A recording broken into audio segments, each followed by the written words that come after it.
যদি অংশগ্রহণ করে আমরা তাহলে আপনাদেরকে কিন্তু বিধান ভাঙে জবাব দিয়ে দেব।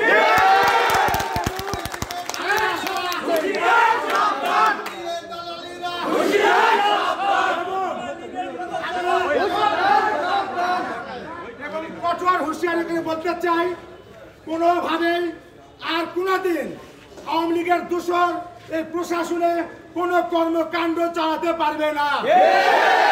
আপনারা জানেন নিশ্চয়ই বর্তমান অন্তর্বর্তীকালীন সরকারের রাষ্ট্রের একটা ঘোষণা আছে, আওয়ামী লীগের কোনো দোসর কোনো ডিপার্টমেন্টে থাকতে পারবে।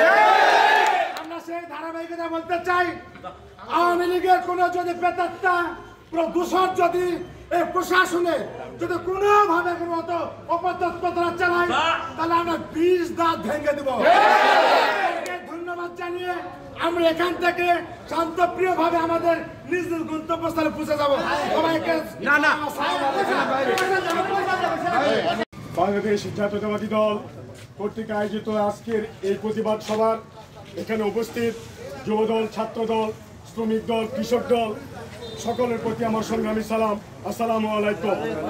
উপস্থিতি ৩৬শে জুলাই যারা জীবন দিয়েছে তাদের রুহের মাগফিরাত কামনা করে আমি দুটি কথা শুরু করছি। প্রিয় উপস্থিতি, আপনারা জানেন 5 তারিখে হাসিনা চলে যাওয়ার পর এই বাংলাদেশকে নিয়ে আবারও ষড়যন্ত্র করছে।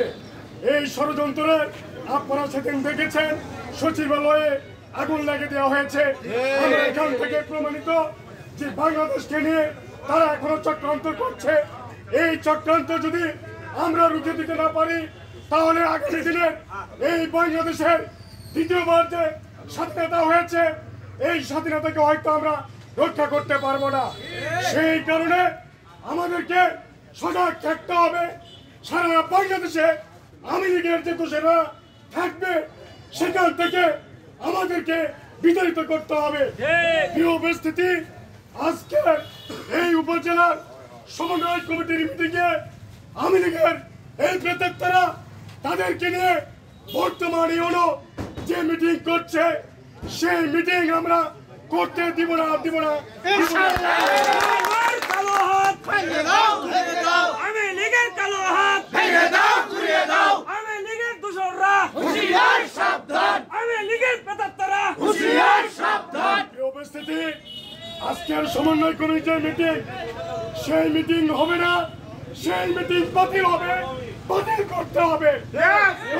পর্যন্ত বাতিল না হয়েছে আপনাদেরকে এখানে উপস্থিত থাকতে হবে। আপনাদেরকে আমরা এটা বলতে চাই, আমরা যতক্ষণ পর্যন্ত আপনাদেরকে এখান থেকে না চলে যেতে বলবো দয়া করে আপনারা কেউ যাবেন না। এই মিটিং বাতিল করে এখান থেকে তারপর আমরা এখানে যাব। সকলের উপস্থিতি এখানে সবাইকে থাকার জন্য আহ্বান জানিয়ে আমি আমার কথা শেষ করছি। আসসালামু আলাইকুম।